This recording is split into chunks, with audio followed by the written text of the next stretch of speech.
Hello friends, transformer series के एक और नई वीडियो में आपका स्वागत है। आज का वीडियो ट्रांसफार्मर की सुरक्षा यानी ट्रांसफार्मर सेफ्टी के ऊपर दूसरा वीडियो है। पहले वीडियो में हमने ट्रांसफार्मर के लिए इलेक्ट्रिकल और फायर सेफ्टी क्या होना चाहिए इसके बारे में जाना था।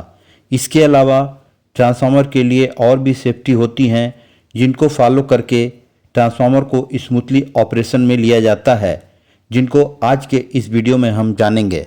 तो चलिए आज का वीडियो स्टार्ट करते हैं।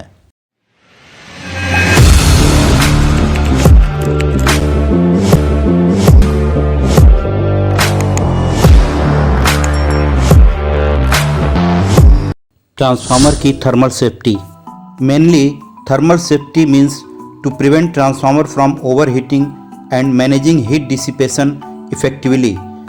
Mainly overheating in a transformer occur due to operation of transformer beyond its rated capacity, increased losses and temperature, poor cooling system like blocked radiators, low oil level and malfunctioning fans, harmonic in the system due to non-linear loads। Mainly thermal safety का मतलब transformer को overheating से बचाना और heat dissipation को effectively manage करना होता है। ट्रांसफार्मर में ओवरहीटिंग के मुख्य कारण रेटेड कैपेसिटी से अधिक ऑपरेशन के कारण ट्रांसफार्मर में लॉस और टेम्परेचर बढ़ जाना, पुअर कूलिंग सिस्टम जैसे ब्लॉक रेडिएटर्स, लो ऑयल लेवल और पंखों की खराबी की वजह से और नॉन लीनियर लोड के कारण सिस्टम में हार्मोनिक से भी ट्रांसफार्मर का टेम्परेचर बढ़ जाता है। We can protect the transformer from overheating using efficient cooling system, oil cooling like ONAN, ONAF, OFAF, OFWF, air cooling like ANAF, water cooling, oil to water heat exchangers। Efficient cooling system का उपयोग करके transformer को overheating से बचा सकते हैं, जैसे oil के लिए oil natural air natural, oil natural air force, oil force air force, oil force water force. Air cooling के लिए एयर नेचुरल एयर फोर्स और वाटर कूलिंग के लिए oil to water heat exchanger. Regular monitoring of oil and winding temperature using WTI, OTI and proper working of safety devices, thermal relay and alarm trigger shutdown if temperature exceed limits. Winding temperature indicator और oil temperature indicator का उपयोग करके transformer की winding और oil के temperature की monitoring करते रहना चाहिए और यह सुनिश्चित करना चाहिए कि थर्मल रिले सही तरीके से काम करते रहें, जिससे ट्रांसफार्मर का टेम्परेचर लिमिट से ज़्यादा होने पर अलार्म ट्रिगर करके ट्रांसफार्मर को शट डाउन कर दे। We can also manage transformer temperature by using proper ventilation and load management. Proper ventilation और लोड मैनेजमेंट का उपयोग करके ट्रांसफार्मर के टेम्परेचर को कंट्रोल किया जा सकता है। ट्रांसफार्मर की मैकेनिकल सेफ्टी।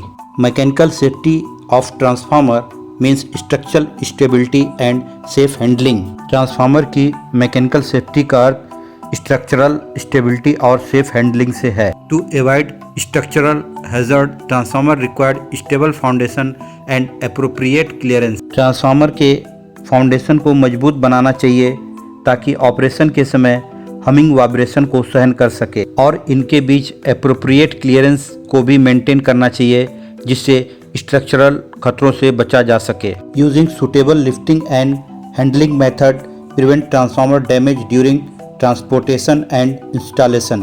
ट्रांसपोर्टेशन और इंस्टॉलेशन के समय सुटेबल लिफ्टिंग और हैंडलिंग टेक्निक को अपनाना चाहिए ताकि ट्रांसफार्मर को डैमेज से रोका जा सके। To prevent accidental contact with live parts by using metal enclosure for indoor and protective fencing for outdoor transformer. Transformer के लाइव पार्ट्स के साथ एक्सीडेंटल कांटेक्ट न हो, इसके लिए इंडोर ट्रांसफार्मर के लिए लाइव पार्ट्स को मेटल इंक्लोजर से कवर करना चाहिए और आउटडोर ट्रांसफार्मर के लिए प्रोटेक्टिव फेंसिंग का उपयोग में लेना चाहिए। ट्रांसफार्मर की environmental safety. Due to transformer oil leakage can cause environmental pollution and risk of fire hazard by using contaminant pits prevent spilled oil from spreading. Old transformer oil contains polychlorinated biphenyl are hazards to health and environment. So replace with new transformer non-toxic biodegradable oil to eliminate PCB related risk। Transformer oil leakage के कारण environmental pollution और आग लगने का खतरा होता है। Contaminant पिट का उपयोग करके ऑयल लीकेज को फैलने से रोका जा सकता है। पुराने ट्रांसफार्मर ऑयल में पॉलीक्लोरिनेटेड बाइफिनाइल मौजूद होते हैं जो हेल्थ और इन्वायरमेंट के लिए खतरनाक होते हैं। इसलिए नॉन टॉक्सिक बायोग्रेडेबल ऑयल का उपयोग करके पॉलीक्लोरिनेटेड बाइफिनाइल जैसे रिस्क को कम किया जा सकता है।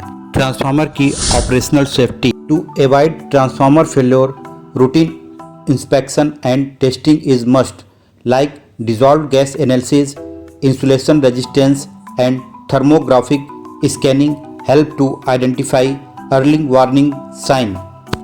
Adopt lockout, transformer must be de-energized and lockout and tag out, like warning sign and barrier should be placed around working areas। Lotto procedure before performing transformer maintenance। Continuous monitoring of transformer load operate within their rated capacity। Overloading leads to excessive heating and insulation breakdown।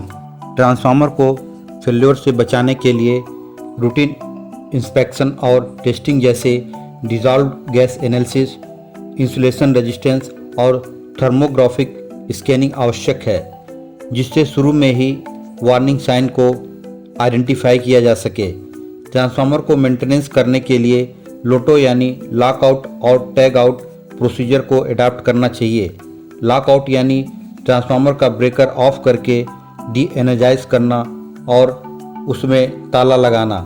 Tag out यानी warning tag लगाना और working areas के आसपास barrier लगा के रखना। Transformer के load की कंटिन्यूस मॉनिटरिंग और रेटेड कैपेसिटी के भीतर ऑपरेशन में लेना चाहिए।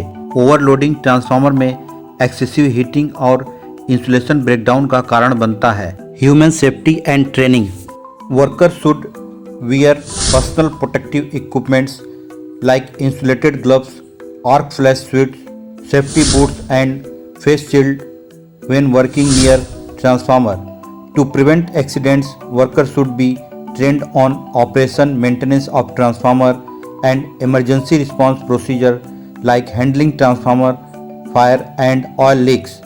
Only authorized personnel should be allowed access transformer enclosure and safety barricades should be established around live transformer। Transformer के पास काम करते समय वर्कर्स को पर्सनल प्रोटेक्टिव इक्विपमेंट जैसे insulated gloves, arc flash suit, safety boots और फेस शील्ड पहनने चाहिए। Accident को रोकने के लिए वर्कर्स को ट्रांसफार्मर के ऑपरेशन मेंटेनेंस, ट्रांसफार्मर की आग और ऑयल लीकेज जैसे इमरजेंसी सिचुएशन से निपटने के लिए ट्रेन करना चाहिए। सिर्फ ऑथोराइज पर्सन को ट्रांसफार्मर के इंक्लोजर को एक्सेस करने के लिए परमिशन दी जानी चाहिए और चालू ट्रांसफार्मर के चारों ओर सेफ्टी बैरिकेड लगाने जाने चाहिए। Emergency response plan. Emergency case में क्विक रिस्पांस के लिए planning. In case of emergency, shutdown procedure should be clearly defined and transformer spare should be readily available for quick replacement in case of failure. For handling transformer fire, emergency response plan should be in place. Prevent transformer explosion by using fire resistance enclosure and blast barriers. To handle oil leaks, spills, kit and contaminant measures should be available. Emergency case में shutdown procedure को clearly define किया जाना चाहिए और failure के case में quick replacement के लिए ट्रांसफार्मर स्पेयर्स आसानी से उपलब्ध होने चाहिए। ट्रांसफार्मर में आग लगने की स्थिति से निपटने के लिए इमरजेंसी रिस्पांस योजनाएं होनी चाहिए। फायर रेजिस्टेंस, इंक्लोजर और ब्लास्ट बैरियर का उपयोग करके ट्रांसफार्मर के एक्सप्लोजन को रोका जा सकता है। ऑयल लीकेज से निपटने के लिए स्पिल किट्स और रोकथाम उपाय उपलब्ध होने चाहिए। इस तरह की सुरक्षाओं को फॉलो करके ट्रांसफार्मर को सेफली ऑपरेट, मेंटेन और हैंडल कर सकते हैं।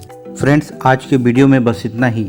यदि आपको यह वीडियो पसंद आया हो तो लाइक करके अपने दोस्तों के साथ शेयर करना न भूलें और चैनल को सब्सक्राइब कर लें, जिससे नए वीडियो का नोटिफिकेशन आप तक सबसे पहले पहुँचे। Thanks for watching.